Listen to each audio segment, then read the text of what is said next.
Hey folks, this lesson is arc length and radian measure. Come on in, I don't care. I'm just putting on a lesson. All right, so here's our essential question. How do we find the length of an arc? Okay, boy, it sure seems like I did this lesson already. I don't think I did.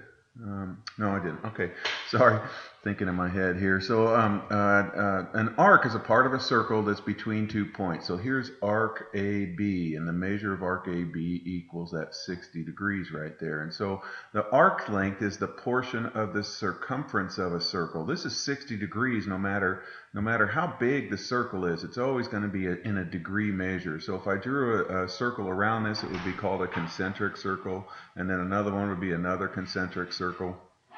But the lengths change because it's a part of your circumference right there. So the arc length is going to be part of the circumference, and circumference from the last lesson is 2 pi r. So whatever the degree measure is, here it's 60 right here, then it's that fraction of a circle, because the circle is 360. So if it's 60, then we do 60 over 360, and then 2 pi r. Okay, so that would cancel, and we'd get that cancels. It's 3 pi. Okay, so this length right here is 3 pi. The whole circle is 18 pi, 2 pi times 9. So that's the whole circle, and so this is 63/60ths of the 18 pi right there, and so that's 1/6 of 18 pi, which is 3 pi. Okay, or about 9.42. Okay, so the minute hand of a clock is 8 inches long to the nearest tenth of an inch. How far does the tip of the minute hand travel as time progresses from 12:05 to 12:25? Okay, so here's 12:05.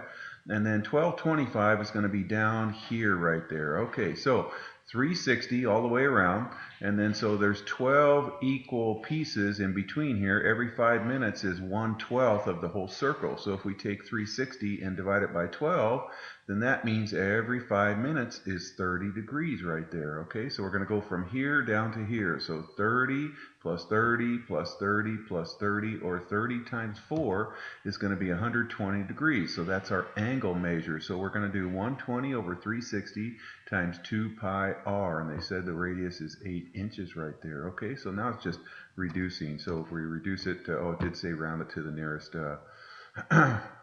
to the nearest tenth of an inch, so we didn't have to reduce. So how I would do this in my calculator, I do 120 times 2 times 3.14159, and then times 8, take all of that, equals, and then divide it by 360. You should get that right there. All right, let's see, what else do we have? So converting to radian measure. Okay, so to convert an arc that has n degrees to radian measures, you just multiply m over 360 times 2 pi.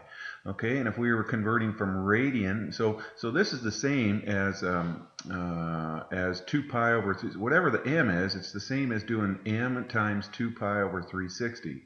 So you have a couple of problems in your text that they have radian measure and they want you to convert it back to degrees. So you just do the reciprocal. It's going to be 360 divided by 2 pi would be the reciprocal. Anyway, so let's convert 135 degrees to radian. So 135 over 360 times 2 pi, and then 2 goes into that 180 times, and then I can see 5 goes into that, and then you'll see that 5 goes into that 27 times, into that 36 times, and then you can, after that 27 and 36, 9 goes into those. Or you can just divide by 45. 5 times 9 is 45, and so we get 3 pi over 4 is the radians. All right, if you're in my class, that's going to be your assignment. Take care.